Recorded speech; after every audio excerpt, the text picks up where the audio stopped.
কাছাৰৰ সদৰ ফৰেষ্ট ৰেঞ্জৰ অধীনত সোণাবাৰী ঘাটত অবৈধ বালি খনন এক্সকেভেটৰৰ জৰিয়তে বৰাক নৈৰ পাৰ খান্দি ট্ৰাকে সৰবৰাহ কৰিছে এতিয়া বালি।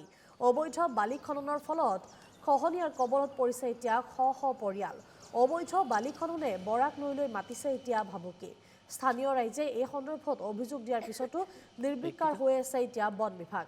বালি মাফিয়াই বন বিভাগৰ শীৰ্ষ বিষয়াক মেনেজ কৰি এই খনন কাৰ্য চলাই নিয়াৰ অভিযোগ উত্থাপন হৈছে।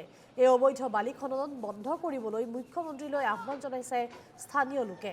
আৰু এই সন্দৰ্ভতে আগবঢ়াইছো শিলচৰৰ পৰা আমাৰ সাংবাদিক আহাদুল আহমেদে যুগুত কৰা এক প্ৰতিবেদন।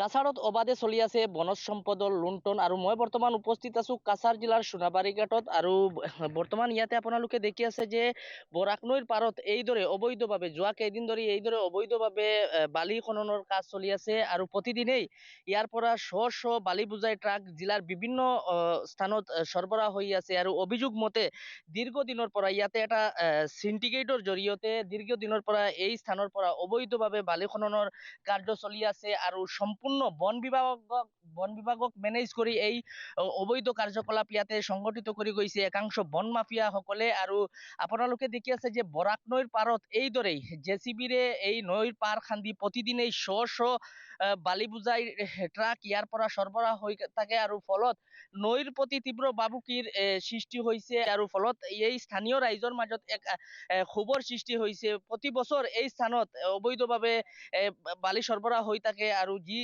সদৰ ফৰেষ্ট ৰেঞ্জ আছে এই সদৰ ফৰেষ্ট ৰেঞ্জৰ অধীনত এই স্থান আৰু যি সদৰ ৰেঞ্জৰ ৰেঞ্জ বিষয়া আছে এই ৰেঞ্জ বিষয়াক সম্পূৰ্ণ মেনেজ কৰি এই অবৈধ কাৰ্যকলাপ দীৰ্ঘদিনৰ পৰা চলি আহিছে। স্থানীয় ৰাইজে এই সন্দৰ্ভত বন বিভাগক বহুবাৰ অভিযোগ দিয়াৰ পাছতো দেখা গৈছে যে বন বিভাগে কোনো পদক্ষেপ গ্ৰহণ কৰা নাই। সেয়াহে দেখা গৈছে ইয়াতে বৰ্তমান স্থানীয় ৰাইজৰ মাজতে ক্ষোভৰ সৃষ্টি হৈছে আৰু আপোনালোকে দেখি আছে এইদৰে নৈৰ পাৰ খান্দি আপোনালোকে দেখি আছে প্ৰতিদিনেই শ বালি বুজাই ট্ৰাক এই স্থানৰ পৰা সৰবৰাহ হৈ থাকে আৰু মোৰ লগত আছে ইয়াৰে এজন স্থানীয় ৰাইজ। মই তেওঁৰ মন্তব্য লোৱাৰ চেষ্টা কৰিম। আচ্ছা দাদা, এইখানে কতদিন দেখিন এই কাৰ্যকলাপ? এটা যোৱা একমাহ ধৰি চলি আছে, এইটো ৰাতি চলি আছে, আজি 2-3 দিন ধৰি দিনত চলি আছে।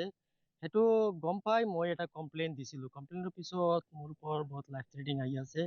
আপোনালোকৰ জৰিয়তে মই এইটো মুখ্যমন্ত্ৰীৰ দৃষ্টি আকৰ্ষণ কৰি আছো আৰু জিলা প্ৰশাসনৰ দৃষ্টি আকৰ্ষণ কৰি আছো। সোনকালে এইটো বন্ধ কৰিব লাগে আৰু সেইটো মই ডিমাণ্ড কৰি আছো।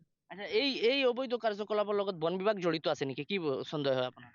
এনেকা কাম কৰি আছে আজি যোৱা একমাহ ধৰি বন বিভাগ 100% জড়িত আছে। এইটো জড়িত আছে তাহাৰ কাৰণে এইটো কিবা এটা পাই আছে গভৰ্ণমেণ্ট ৰয়েলটি, তাৰ জৰিয়তে পকেটত গুচি আছে। এইটো 100% জড়িত আছে। আচ্ছা, এতিয়া কি দাবী কৰিব চৰকাৰৰ ওচৰত? এইটো বন্ধ কৰিব লাগে। এইটো বেআইনী বালি খনন এইটো বন্ধ কৰিব লাগে। এটাৰ কাৰণে এইটো এগ্ৰিকালচাৰত বিৰাট এফেক্ট হৈ আছে। ফ্লাড এফেক্টেড এটা ৰিং বান্ধ আছে, এইটোত বিৰাট এফেক্টেড হৈ আছে।